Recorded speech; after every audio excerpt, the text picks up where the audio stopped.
Good morning. How are we doing today? My name is James Sweeney, aka Split Suit. Welcome back to another video. Today I'm joined by Chris Warren, and we are going to go through a fun hand at 10 no limit with Ace King.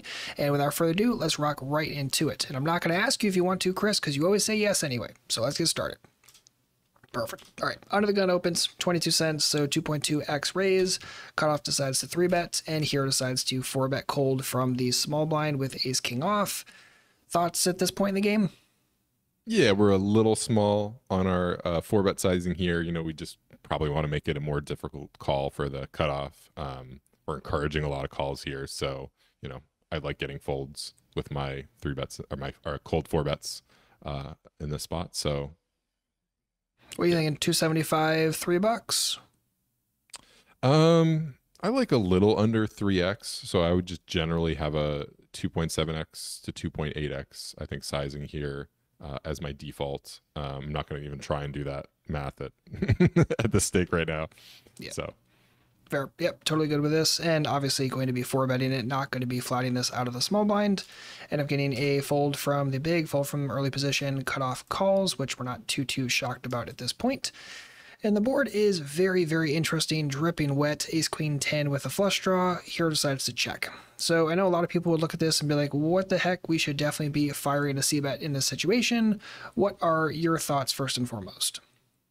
yeah, so this is one of those very strange boards, and I've done a lot of GTO analysis on similar spots. I don't know how much it would apply to a four bet pot. I've seen it a lot in three bet pots, but these three Broadway boards are very weird. They're very interesting. And notably, I don't think we would have, say, King Jack suited here. Most likely, we probably wouldn't have Queen 10. We could probably have Ace 10. But with all that in mind, we do have, aces and queens, and they probably shouldn't have too many aces in their range at this point. Um, but yeah, it's actually probably a little bit of an unfavorable board for us. And so I know in the three bet pots, the solver really likes checking here. And I kind of like checking. I think I like checking here too, and probably just checking with my entire range because, yeah, we just have a situation where it feels like a good pot for the cutoff. And so in those spots, I think it's totally acceptable to just check your range, especially on and this is an extreme situation. This is not, I would say, a generally applicable situation. So yeah, I kind of like checking range here, and especially with our exact holding, that feels pretty good. And I think given the texture, Ace King was going to be a huge percentage of what we do have here. So Yeah, I'm totally inclined to agree here that checking is what I would do. And it's just one of those where some people would see this and be like, okay, are we slow playing Ace King? Like, is it from like an exploitative slow play point of view? And not really. It really is coming from a kind of what does the solvers are just doing on these kind of specific boards. And, triple Broadway textures are very specific boards. They're very interesting for a lot of the reasons you outlined earlier. This is just kind of a check with Ace King for me, and we're just kind of play it out from there. If we face a bet, obviously continuing, and we're just kind of play poker from this point forward. But the cutoff does decide to check behind and going to a turn, which continues making things interesting with the Queen of Spades, and Hero decides to check again. So I also like the check at this point. I don't really see what a bet can accomplish some things, so I shouldn't say it doesn't accomplish anything. But I think overall, if we look at the way that the cutoff can make mistakes, I think the cutoff makes a lot more mistakes if we check in this situation. And if we fire, even for like, say, half-ish pot, give or take, I don't know. I think I'm more inclined to believe the cutoff's going to make more mistakes against the check than even against a 1/3 or 1/2 pot bet in this spot. What are you thinking at this stage?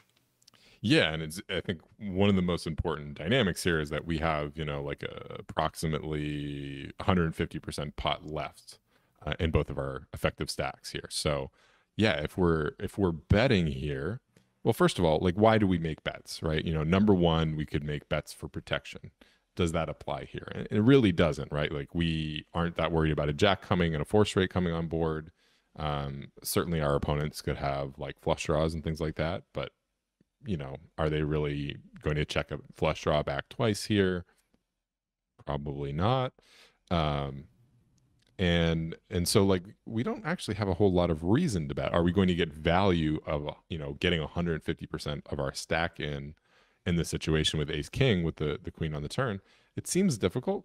Um, we can certainly get value from like ace jack or maybe some random ace x hands, but there's like a lot of hands that beat us now. And most of the hands that we beat, maybe things like kings and jacks and um, I suppose maybe some other under pairs like eights, nines, etc. Um, yeah, it's just not that great of a situation. I guess we do beat ace 10 now, so maybe that's another potential hand. But combinatorially, there's just not that many hands that we beat, and we have this weird situation with getting 150% of our stack in if we start betting large. Um, and on the other hand, how appealing is bluff catching here, and we've taken an aggressive line pre-flop, but taking a very passive line here. So I think just on average, it looks like a nice spot to just kind of bluff catch.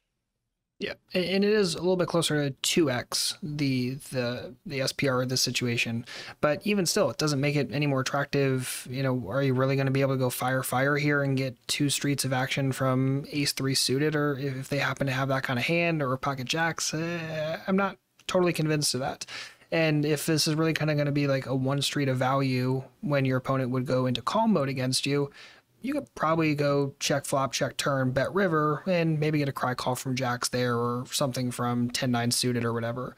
I don't really see any necessity to think that you have to go into fire mode. Whereas if you check, then they might look at that and say, well, you checked twice and you must not have anything that big. And then all of a sudden they start firing and you can just go into check call turn, make a decision on the river mode, rather than feel like you have to fire the turn and all of a sudden, like, again, your opponent's just not making that many mistakes. And yeah, I just see, again, checking being better in this spot. Yeah. So we do end up doing that. Cutoff ends up firing for a very, very small bet. So we're getting about 5-1 in this situation. And Hero decides to call. I would call here as well. I don't really see much reason to check shove. I don't see much reason to check fold, obviously. And I don't see any reason to check small check raise. So I would just check call in this spot. What about you?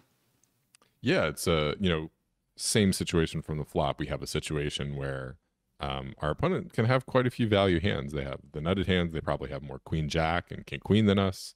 Probably have more tens than us, and maybe even queen 10. And so it's just, it's like, what benefit do we really get by putting in the value raise here? I guess, is a villain even going to feel comfortable like wanting to bet ace jack here? They're going to be actually in a very similar situation to us, where they'd probably prefer just to bluff catch and not really get stacks in if they have ace jack. So I guess they could be betting ace jack here or something that we beat for value, but they're going to feel pretty like almost be bluffing. I think we'd definitely be bluffing if we shove here with ace king. So yeah, we have no incentive, I think, to really make any type of value bet with this hand. And we're really just like, yeah, we're just bluff catching. So yeah, I'm calling. I will note that I like this bet from villain. It's a board that's very good for them. They're going to have no problem getting their entire stack in when they're ahead. And this gives them like a way to maybe bet smaller for value with a few hands and make a lot of bluffs potentially. I don't know if they will be making a lot of bluffs here, but it's one of those very extreme, weird situations. But I think their bet sizing is perfect. And if I was betting, I probably would be using a similar sizing myself. Yep, 100% agreed with that. It's just no reason to go like pot in this situation. Third-ish pot is very, very, very nice. So Hero does decide to call deuce on the river, total brick, and Hero goes right back into check-in mode. Seems totally fine to me. I don't see any reason to lead into the cutoff at that point. And the cutoff decides to fire, and not quite an all-in, and not quite a full pot size bet, but pretty darn close to it.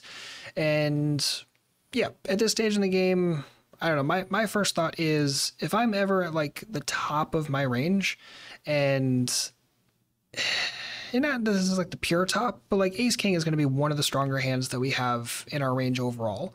And if I'm going to fold that, like, it needs to be a really big, convincing crowbar to get me to fold hands that are near the top of my range. Otherwise, I'm just in a situation where I'm probably folding pretty much everything. Now you can make the argument, okay, 4-bet pot, we don't have tons of combos anyway, and whatever. Maybe we can justify getting rid of, one of the stronger combos in our range, but I just don't see much reason to do so here, because the cutoff seems pretty darn incentivized to think about firing again. Look at Hero's line so far.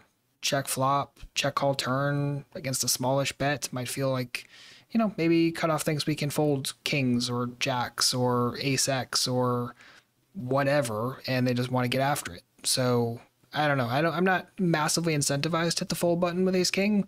I don't see any reason to check raise and try to go after the last 153 either. I probably just check call this and feel pretty decent. Not like fist pumping, but also don't really want to fold either.